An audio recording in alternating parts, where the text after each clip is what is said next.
Shalom Bapak Ibu Saudara yang dikasihi oleh Tuhan. Bagaimana kabarnya? Tetap kuat di dalam Tuhan. Hari ini kita akan kembali merenungkan kebenaran firman Tuhan. Mari kita berdoa. Bapa di sorga, di dalam nama Tuhan Yesus Kristus, kami mengucap syukur untuk kasih yang Tuhan berikan dalam hidup kami. Tuhan, saat ini kami ingin mendengarkan firman-Mu. Berfirmanlah atas setiap kami, dalam nama Tuhan Yesus Kristus. Haleluya. Amin. Firman Tuhan hari ini berjudul menjaga kemurnian hati dalam setiap tindakan. Matius 21 ayat 13 mengatakan, ada tertulis, rumahku akan disebut rumah doa, tetapi kamu menjadikannya sarang penyamun. Bapak Ibu Saudara yang dikasihi oleh Tuhan, Tuhan Yesus masuk ke bait Allah dan mendapati rumah ibadah itu telah berubah fungsi menjadi tempat berdagang. Ia melihat bagaimana tempat yang seharusnya suci, tempat umat beribadah dan bersekutu dengan Tuhan, telah disalahgunakan. Meja-meja para penukar uang dan bangku-bangku pedagang merpati memenuhi ruang yang seharusnya menjadi tempat doa dan penyembahan. Ia membalikan meja-meja para penukar uang dan bangku-bangku pedagang merpati, mengingatkan kita akan pentingnya menjaga kemurnian tempat yang seharusnya menjadi tempat persekutuan dengan Tuhan. Ini bukan kemarahan tanpa alasan, melainkan ekspresi kasih Tuhan Yesus yang membenci kekotoran di tempat kudusnya. Bait Allah seharusnya menjadi tempat doa, tempat umat mencari wajah Tuhan, bukan tempat mencari keuntungan pribadi. Hal ini juga berlaku untuk kehidupan kita sehari-hari. Kehidupan rohani kita juga bisa tercemar jika motivasi kita tidak murni. Setelah beribadah dan mendengar firman Tuhan pada hari Minggu, kita harus siap untuk menerapkannya dalam kehidupan kita selama seminggu. Banyak kali kehidupan sehari-hari kita bisa menjadi tempat di mana motivasi kita tercemar.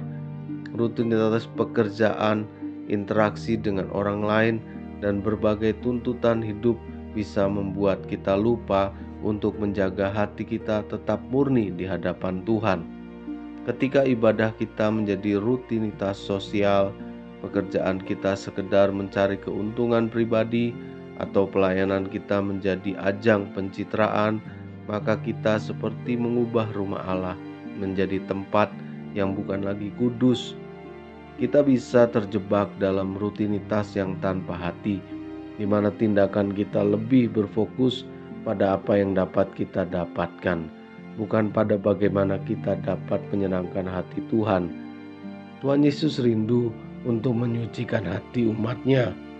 Pembersihan bait Allah adalah panggilan untuk kita kembali kepada inti hidup kita, persekutuan yang murni dengan Tuhan. Saat kita memasuki minggu baru, kita diingatkan untuk menjaga motivasi kita agar tetap berkenan di hadapan-Nya. Tidak hanya ketika kita berada di gereja atau dalam suasana ibadah, tetapi juga dalam setiap langkah kehidupan kita. Biarlah pekerjaan, interaksi, dan keputusan kita sepanjang minggu ini mencerminkan kemurnian hati yang ingin Tuhan lihat dalam diri kita. Untuk hidup secara setia kepada Tuhan, kita harus menjaga kemurnian hati dan motivasi kita dalam setiap tindakan.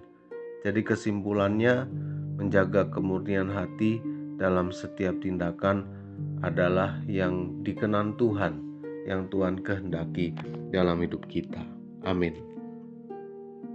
Terima kasih untuk berkat firman-Mu pada hari ini yang kami dengar. Kami yakin dan percaya Tuhan, Engkau berbicara hari ini supaya tindakan kami adalah tindakan yang menghormati rumah Allah, rumah doa dalam hidup kami.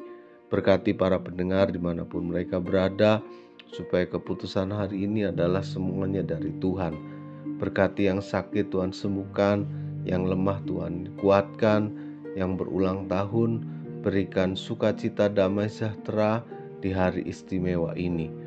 Terima kasih Bapa di sorga, berkati hamba-hamba Tuhan di seluruh pelosok negeri Indonesia ini. Engkau pelihara mereka, Engkau yang hibur dalam pelayanan mereka. Di dalam nama Tuhan Yesus Kristus, haleluya, amin. Selamat melanjutkan aktivitas. Tuhan Yesus memberkati kita semua. Elroy, Tuhan melihat.